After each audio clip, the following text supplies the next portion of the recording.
Hello and welcome to another wonderful and exciting episode of Africa Update on Trust TV, where we bring you happenings and updates of what's happening on the great black continent, Africa. Don't go nowhere. We'll be right back with more.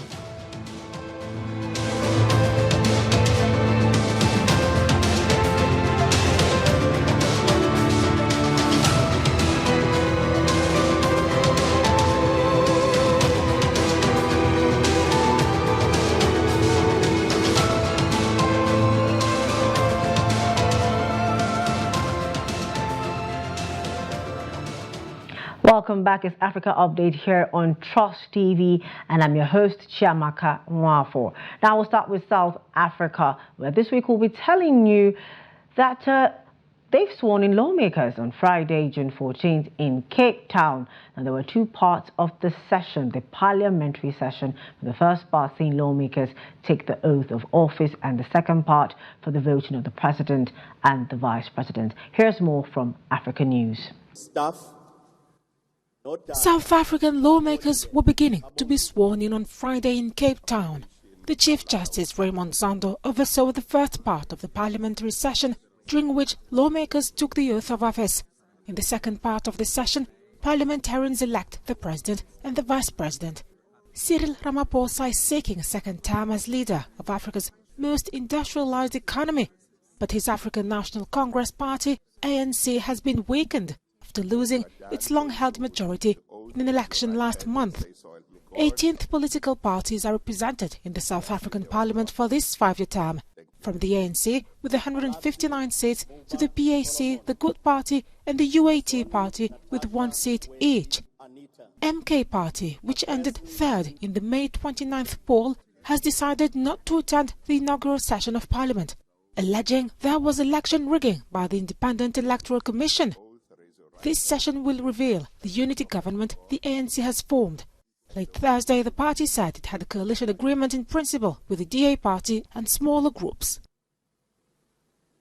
Now we'll move over to Sudan, where in the North Darfur state, displaced people and doctors say the paramilitary rapid support forces are attacking hospitals and camps in the capital, El Fasher. Meanwhile, non-profit groups say the world is paying little attention as the citadel was supposed to be a haven for those forced out of their homes by war is being torn apart. VOA's Henry Wilkins has the story.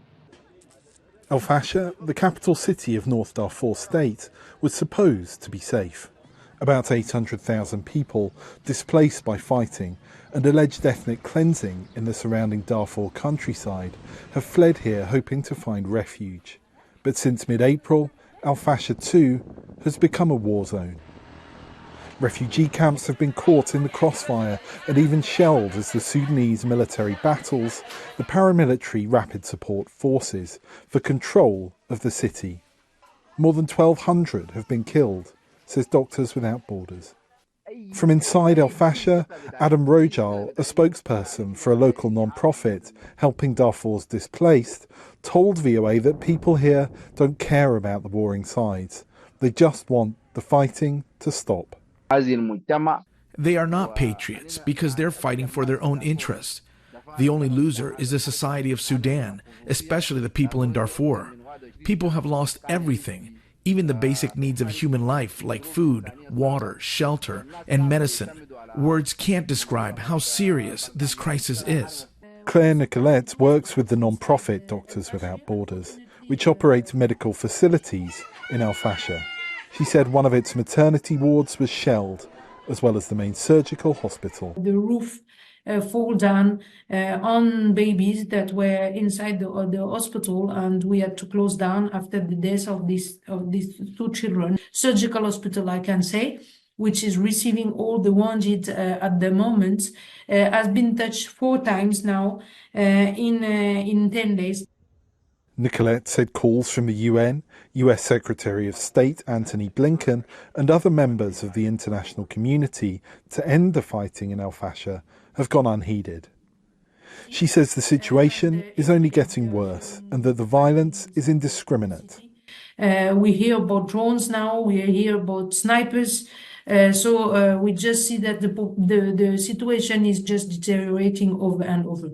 It's kind of full war inside the city. So unfortunately, there is no protection of civilians, no protection of health structures whatsoever. That's the reality. Rojal says the fighting has prevented people from leaving the city and aid groups from delivering food to the starving within its borders. In reality, most families live in dire conditions, myself included, because we don't get our share of the World Food Program aid due to the poor security conditions and the blockade. Every day, he has been desperately sending pictures of malnourished children in El Fasher to the international press to try to get the world's attention. Non-profits have complained about the unusually low donations for the Sudan crisis, in part because of the Ukraine and Gaza wars, while human rights groups have criticised the UN and African Union for not doing enough. Meanwhile, El Fasher continues to be ripped apart. Still in Sudan, the United Nations Security Council on Thursday adopted a resolution demanding that Sudan's paramilitary force immediately halt the siege of the only capital in the vast western region of Darfur. The region, which is not controlled by the force, is one where more than 1 million people are reportedly trapped. The British-sponsored resolution, which is approved by a vote of 14-0, with Russia abstaining, also calls on the paramilitary rapid support force and Sudanese military to seek an immediate cessation of hostilities, leading to an end to their more than year-long war. Sudan's army on Friday said it had killed Ali Yaqub Gibril, a senior commander for the paramilitary rapid support forces, which was under U.S. sanctions during a battle on the besieged North Darfur city of Al Fasher. Gibril was the leading commander for the RSF in Al Fasher, the last major city in the Darfur region of Sudan, and the paramilitary force does not control. The army said in a statement, Yaqub was killed as an RSF attack was thwarted early Friday by its troops and allied joint forces fighting alongside a reference to non-Arab former rebel groups from Darfur that are aligned with the army. And over to health and environment matters. The Nile River is the second longest river in the world. It provides crucial resources to 11 countries, including South Sudan, the world's youngest nation. As dawn breaks each day over the Nile, its waters carry a silent plea at the center of a 21st century environmental challenge. Environmental experts predict that more frequent and intense heat waves could cut the Nile's flow by 75%, spike conflicts over water resources and food insecurity, and heighten health risks related to inadequate water supply and sanitation. Joseph Africano Bertel, South Sudan's Undersecretary of the Ministry of Environment and Forestry Management, explained the importance that water quality has for those who live and work near the banks of the Nile. Community Action Against Plastic Waste is a youth-driven non-governmental organization. Luet, the organization's founder, said this once majestic, ancient lifeline for civilizations is now facing a severe environmental threat. Hopefully something can be done about the River Nile. Still in helping the world, traditional cooking fuels and technologies are among the major sources of household air pollution in sub-Saharan Africa, with severe health consequences for the population, according to the World Bank. Now, an initiative to promote climate-friendly cooking in the region is introducing stoves that use less charcoal and firewood to improve air quality. Juma Majanga reports from Nakuru, Kenya.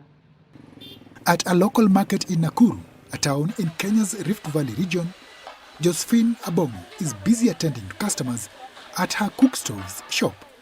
Abongo produces and sells clay-molded energy-saving stoves that she says are a great improvement to the open-fire cooking technology used in most rural homes in Kenya. So what we are doing is to bring back the traditional technology, but in an improved way, in a digital way, so that it can be used even in urban homes. That way we will save trees, we will save the environment, and we will save our health. We will also save economically because the economy is currently bad and people don't have money. The project is being implemented by Practical Action, a development-focused non-governmental organization. I think it's becoming a talk that we are moving the discussion towards ensuring that our local people transit from the traditional cooking solutions to the new cooking solutions that save their lives. Health experts say cooking smoke is a major health risk, especially to rural populations in sub-Saharan Africa. Data from Kenya's Ministry of Health estimates that 21,500 premature deaths occur each year as a result of indoor air pollution triggered by cooking. The use of firewood, as we know, when it burns, that smoke is direct. It's worse than even when you smoke because there is a filter. This is the primary use of the smoke, which has a lot of effect in the lungs. Unlike traditional stoves, the improved devices are designed so the flame is aimed directly at the cooking pot to avoid wasting heat. They also have just one opening for charcoal and firewood instead of 3. And they are constructed with a thick liner made from a special type of clay for heat conservation. All these factors make the stoves up to 40% more efficient, reducing consumption of firewood and charcoal. Practical Action says around 200,000 improved cook stoves have been sold by more than 300 trained entrepreneurs like Abongo. Kagoto Danji Vocational Training Center is one institution that has adopted the cleaner cooking technology. Principal Malaki Manasseh says the move has cut costs for the institution. We used to have a full ton, a lorry of firewood a term. But the way I've implemented it, I've saved almost 80% of that, which is a plus for us. Last year's International Energy Agency annual conference in Nairobi called for an acceleration of universal access to cleaner cooking through government incentives and subsidies. Practical Action's Team Mwangi says funding remains a major problem for African countries. Well, we have very good policies, but in terms of funding, then it needs to match the good policies that we have in there. Kenya aims to achieve 100% access to clean cooking by 2028, in line with UN Sustainable Development Goals. A Still Africa update, and when we return from the break, we'll tell you what's happening in business and in sports on the African continent. Please don't go nowhere.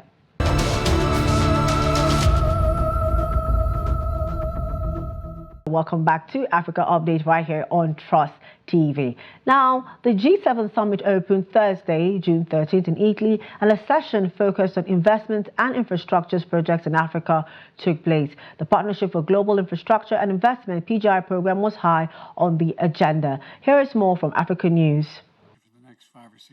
The G7 summit opened Thursday in Italy, a session focused on investment and infrastructure projects in Africa. The Partnership for Global Infrastructure and Investment PGI program was high on the agenda. We wanted to create an alternative for this infrastructure investment. And it is not only the financial firepower that is impressive, but PGI is sustainable. It's good for the planet, but it's also good for the country's finances, if I may say so.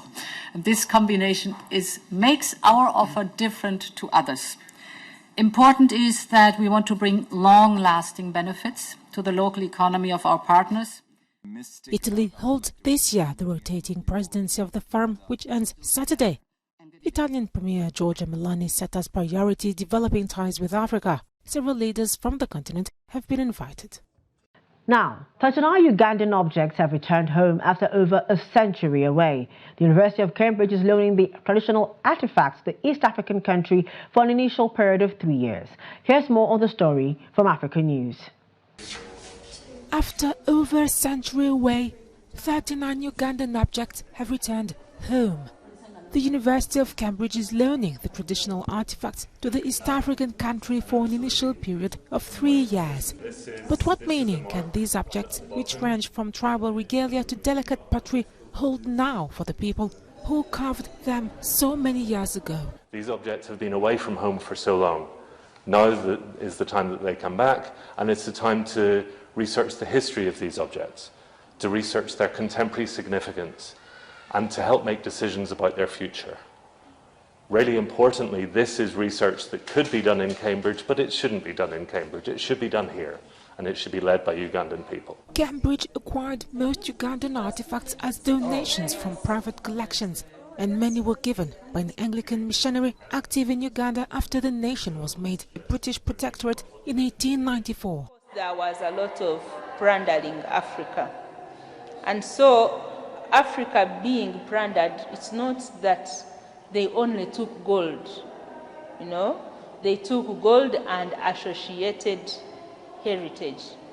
And so a part of the gold, I would say, that they removed from Africa is the cultural heritage, because they were spreading the gospel of Christ, and so they did not want anything associated with traditions. The items which have returned were selected by Ugandan curators. Salome Nabukalu was particularly interested in objects from the Buganda kingdom, the kingdom of the Bagandas. I'm in Uganda.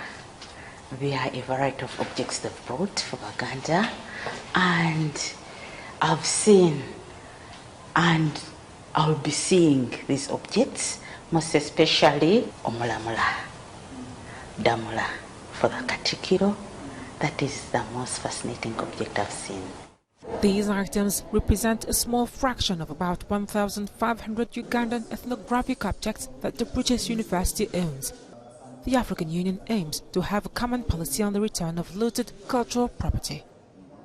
As Muslims worldwide prepare for celebrate Eid al-Adha, Senegal's locally bred star sheep had their moment to shine. Ladoum sheep that can fetch tens of thousands of dollars live a life of luxury in special parlors where they're massaged, groomed and fed syringes full of vitamins. Now, this sheep will not be, slaughtered for Salah as other sheep would be. More from Africa News. A booming sheep business in Senegal. This unique type of sheep in Senegal is attracting more attention, especially among breeders.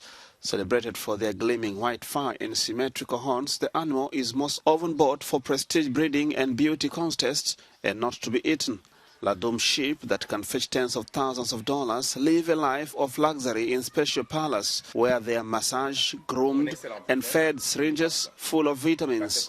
It's an excellent business and a passion. As I always say, when you are stressed because of work or because of whatever, when you come here and see the sheep, you are calm. The majestic-looking Ladoum can weigh up to 180 kilograms, and it has made this coastal West African nation famous among breeders. He's from an excellent family. His father was named Capital, who was a well-known champion in the breeding world. His mother is Yassine Safar. She's still alive, a big champion, and her father was called Major. Her grandfather was Batonier, the first sheep to reach a height of 1.2 meters. Mustafa Sek takes care of his family's sheep, which his father has been raising since he entered the breeding business in 1992. His prince Ladoum is named Sonko after the country's new prime minister.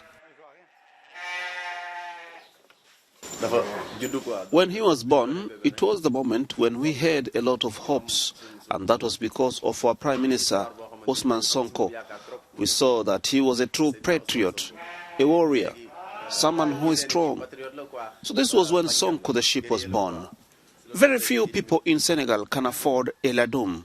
Worth up to $70,000, the sheep is the ultimate symbol of social prestige in a country where the GDP per capita does not exceed $1,600. Now, children across Africa are competing for sport in the finals of the African Spelling Bee, which will be held in Abuja, Nigeria in December of 2024. We caught up, or rather VOA caught up with one hopeful speller at the recent South African regional finals. Zahir Kasim reports for the VOA. At 10 years old, Zuhaira Hassan has already many other trophies to her credit, but there's one that holds a special place in her heart, her Spelling Bee trophy. Because it's like an achievement to win something like this, and it's also quite big. That's what's something nice about it. And looking at it, it's just like it makes me feel proud because I made it somewhere, at least in the spelling bee. If Zuhaira and her brother Zaim Hassan can win the regional round, they will advance to the national competition later this year. That will determine who represents South Africa at the African Spelling Bee to be held in Abuja, Nigeria, in December. Organizers of the African Spelling Bee say that they were inspired by the US Spelling Bee that started in 1925 and wanted to create an African version to encourage reading and spelling in the continent. Ultimately, we've seen over the years the child that reads the most wins. It's there's luck plays some part in the word. If you know a word, you know a word. But what we've seen especially over the last few years, is the best readers win, and those who read widely. Please spell equity. EQUIT.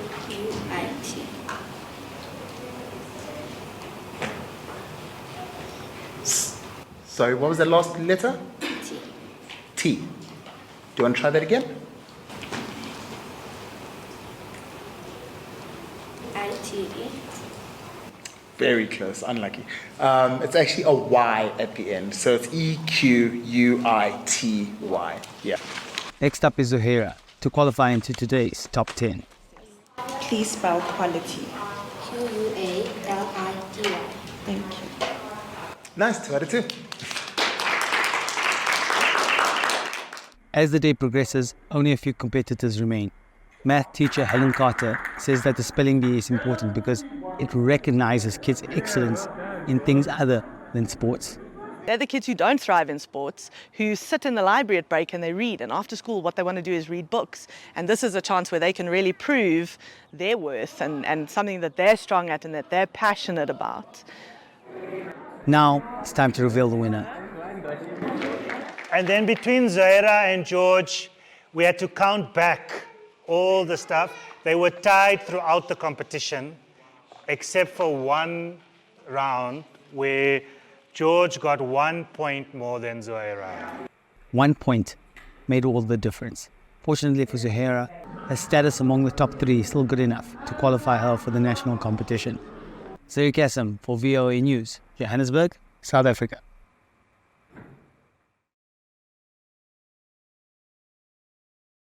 And finally, FIFA President Gianni Infantino visited Zambia to unveil the new FIFA-sponsored Football Association of Zambia Accommodation Center in Lusaka. Africa News tells us more. FIFA President Gianni Infantino made his maiden visit to Zambia on Thursday, where he launched the FIFA-funded Football Association of Zambia Accommodation Center in Lusaka. Infantino also paid his respects to the victims of the 1993 Gabon air disaster at the memorial site in Lusaka, as well as meeting Zambian President Hakainde Hichilema and Elvis Nkando from the Ministry of Youth, Sport and Arts on Wednesday evening. And that has our package for you this week on Africa Update. I hope you've learned something new and you've been educated. So we'll see you same time next week. Don't forget to follow us on our social media platforms and on our YouTube live stream. I am Chiamaka Nwafor. Bye for now.